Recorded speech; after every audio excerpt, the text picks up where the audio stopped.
Hey, what's up guys? So I've learned a thing or two about feedback on my game dev travels. A fairly complex landscape which, when traversed correctly and with care, can serve as an immensely valuable tool for our game dev journey. So I'd like to share with you some of the many valuable lessons I've learned to bring into light the multi-faceted nature of feedback so you too may benefit from it and not fall victim to its dark side. By the time this video is finished, I hope to have for you a blueprint that you guys can reflect on and use as an aid for your game dev journey ahead. So feedback is universally understood to be a vital part of game creation. Why? Because while we might make games for ourselves as a creative outlet, we're also making them for other people to play and enjoy. And feedback is a powerful tool to gauge, interest and market viability. And if we ever mean to put a price tag on our work, it needs to be an accepted part of the process. But alas, the terrain of feedback is complicated and filled with pitfalls, booby traps, and importantly, deception. What might seem like good advice and feedback at the time can actually lead us down destructive paths. And smart people can give us catastrophic advice, and trolls can even yield fairly good advice at times. And then you have family and friends that will mislead us, and then we have things like, developer bias and ego to contend with. Feedback by nature is highly subjective. What one person likes, another might hate, and vice versa. One data point, even many data points, can lead to completely contradictory and misleading results, depending on context and situation. That is to say, the feedback a person gives can change dramatically depending on simple factors like, where you ask them, when you ask them, and importantly, how you ask them. You may have seen in the past, I've made various videos where I showcased changes I made to my game, Blood and Mead, based on community feedback. And while I did actually receive and action that feedback in those videos, it may have led some to believe that I action incoming feedback quite liberally, which is not at all the case. So let me set this straight.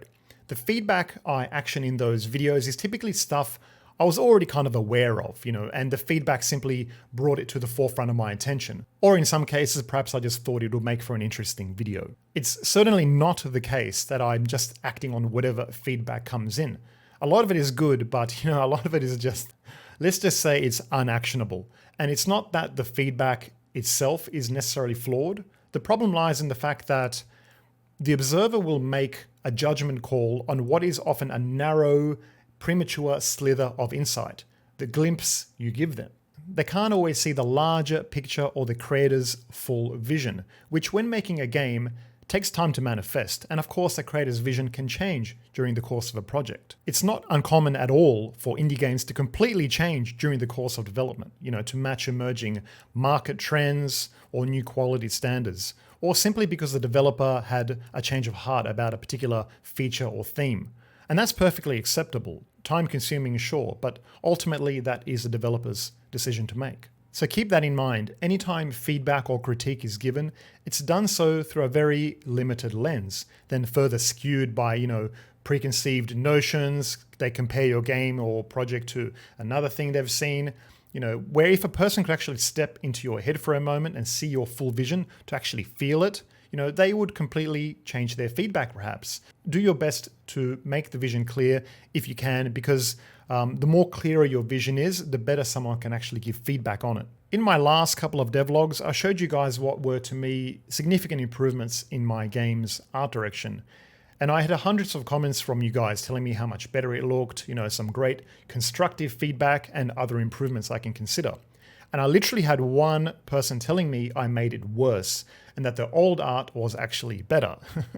This to me, of course, is complete nonsense, but to presume for a moment they meant it earnestly, where is the truth? In a sense, there is none, because it's all speculative and style is a preference. And objectivity, as we define it, only arrives when the majority comes together to make a consensus, which I believe in this case is clear. But large groups of people can and do often get things horribly wrong. Microsoft and their start button debacle. They spent millions of dollars on focus group testing and user testing only to decide to remove the start button in was it Windows 8 or something? And then they brought it back when, the real users went absolutely crazy. And it's a reminder that we have to be careful when processing results from data. Even when it looks definitive and a lot of people will tell you this is yes, this is correct, it still can be completely wrong. But in the case of game development, a mass consensus of sorts can be very useful data. As you know, when a game hits Steam, mass consensus will drive your reviews, your algorithm exposure, and chances of success. But imagine for a moment you're working on a project and don't have access to mass consensus like I do from my video comments. And somebody tells you with conviction that you've made a big blunder. Imagine that was the only comment you had to work off. If you were weak of resolve or lacked confidence in your choices, then you might actually take that point of feedback as fact. But fact, it is not. You see, everyone will always have their own opinion, and it's up to us then to sort through those opinions and make our own choices. Choices that ultimately complement our own vision and not mold to another person's vision. So we must be careful what we ask for. Asking for general feedback, as I often do in my devlogs, can lead to, an excessive amount of responses, which can lead to, feedback fatigue, let's call it. Sometimes a few key strategic people giving you feedback and guidance is much more useful than, hundreds of people throwing different ideas at you, because it takes time to process it and a lot of it can actually be contradictory. And we must not forget that given the opportunity, people love giving feedback and advice, whether it's warranted or not. We must learn to distinguish between good, helpful feedback and feedback for feedback's sake, or just flat out bad advice. You see, you can get horrible feedback from, respected and credible sources, presented in a nice, articulate, persuasive package. This can be really dangerous. So we have to think carefully before making changes that we disagree with in our gut, or our intuition. I recently heard Marvel Universe creator Stan Lee talk about this in an interview, and he told the story of how when he came up with the idea of Spider-Man, his publisher, laughed at him and he said it was a horrible idea and that he should not pursue it. And of course, Stan Lee stuck by his gut feeling that it was a good idea and he pursued it, and the rest is history.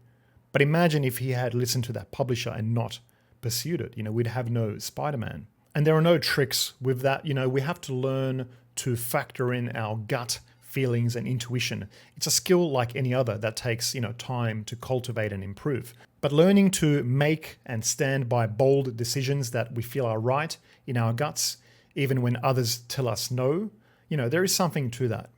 As game developers, we often find ourselves around other game developers, on forums or Discord or meetups. And while getting feedback from other game developers can be useful, it's also rife with problems because it can lead you to start molding your game in another developer's vision as they, tell you to start adding this feature or that feature because that's what they would add to a game. But your vision and their vision may not align at all, and it's very hard to understand each other's visions in these cases. So do keep that in mind. Every game dev or designer or creative will have their own personal creative preferences unique to yours. And of course, I'm making a distinction here between getting advice and getting feedback on, say, a creative vision.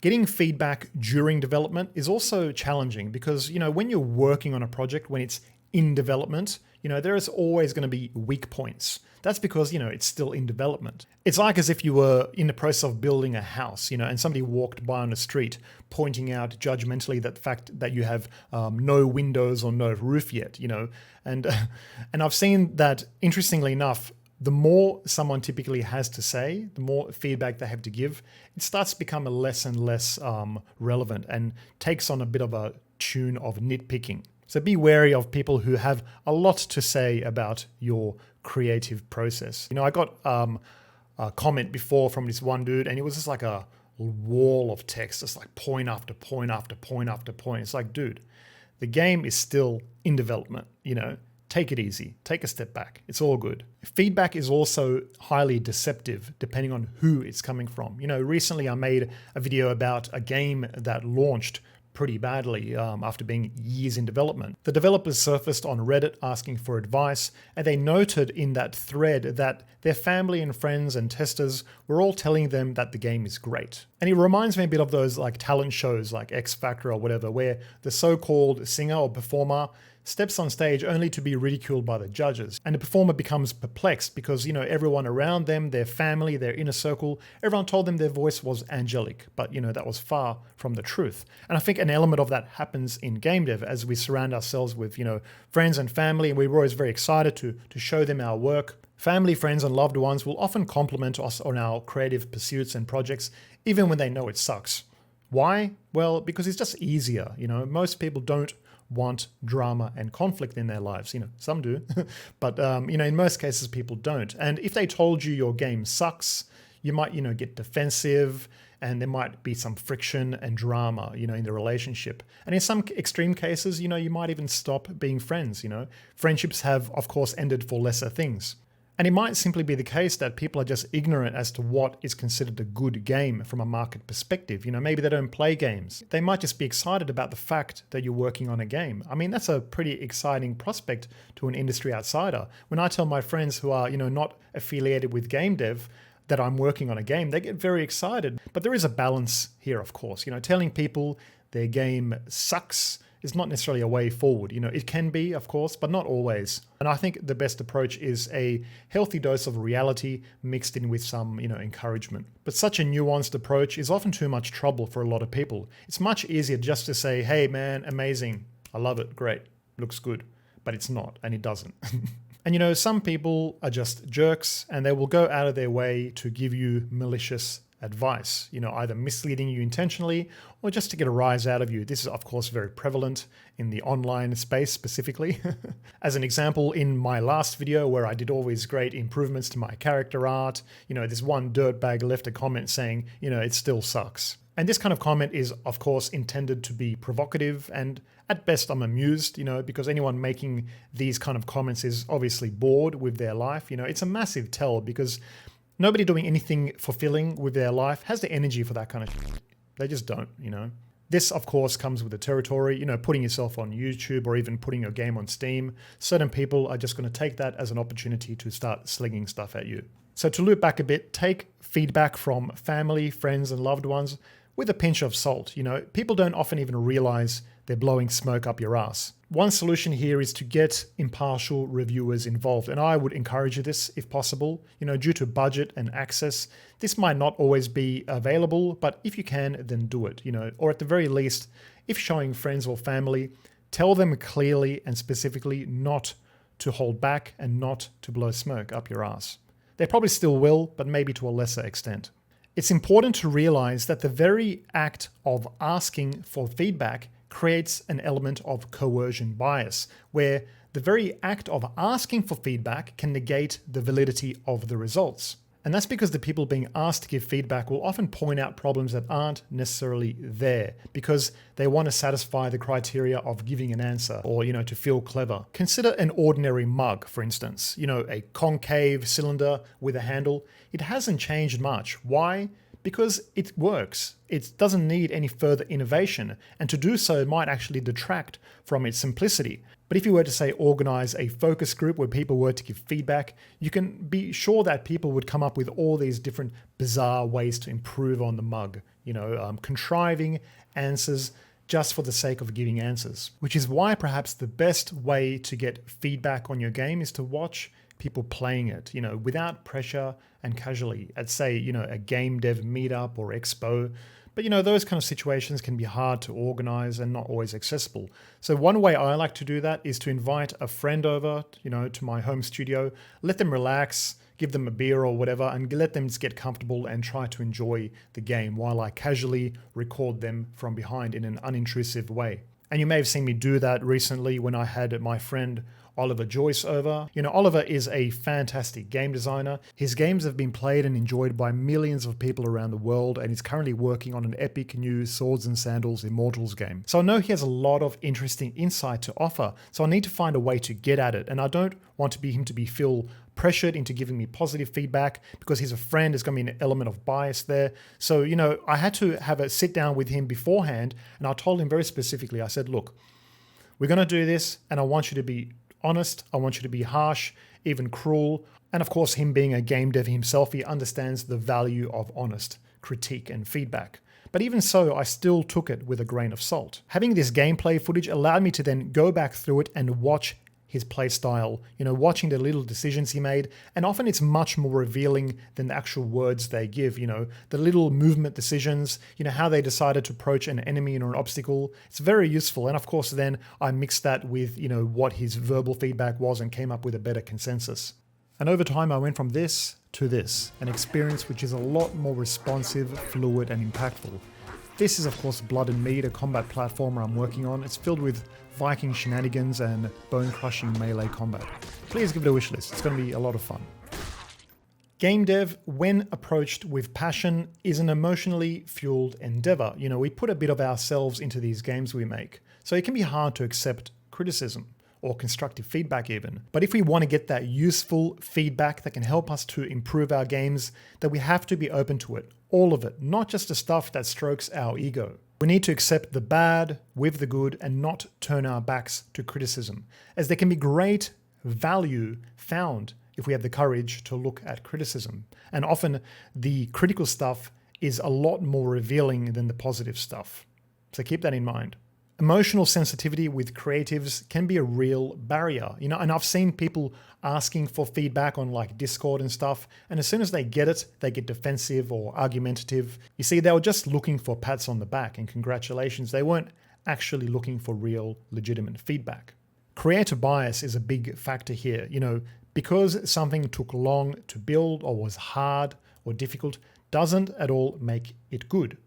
Because a game took you a long time to build and you put all your effort and passion into it, doesn't necessarily translate to market viability. We often get caught up in technical accomplishments. We think, wow, this took me so long, it must be good. I put so much money into it, it must be good. How can it not be good? It's a self-deception, of course. Just like there is a fog of war, there can be a fog of ignorance in game dev that we become trapped in, missing the bigger picture and confabulating truth. And that's, of course, where our own character and resolve has to come into play. There are a lot of hypersensitive people out there. And I'll tell you now, that disposition does not align well with game dev, which is based around a review system. When a game is released to Steam, hits the market, an exchange of money has taken place, people don't hold back, even if fans have been known to turn against developers, dishing out negative reviews. Welcome to the world of gaming. And let me wrap this up by saying not all feedback needs to be actioned, even if it's valid, even if it sounds good, because you can end up just updating indefinitely. There is always something to improve. Our improvements can then be further improved. At some point, we need to get off the bus. We have to draw the line somewhere. Art is never finished, only abandoned. We need to carefully pick and choose what is the most important to the vision and experience we are trying to craft, and be prepared to let some other things go. So let me now recap this whole video for you into a simple list. Take feedback from friends, family, and loved ones with a grain of salt. They are extremely biased. Before asking for feedback, prime people to be honest and even harsh, because you can take it. You're a game dev after all. Don't ask for feedback if you're not prepared to take on the negative. Not all feedback is valid, no matter how articulate or good it might sound. Some people will give you bad advice on purpose because they want you to fail, because they're jealous, or for other reasons. Just because something can be done doesn't mean it should be done. We need to factor in time, budget, and other considerations. Don't take things personally. Work on yourself and learn how to turn critique into constructive feedback.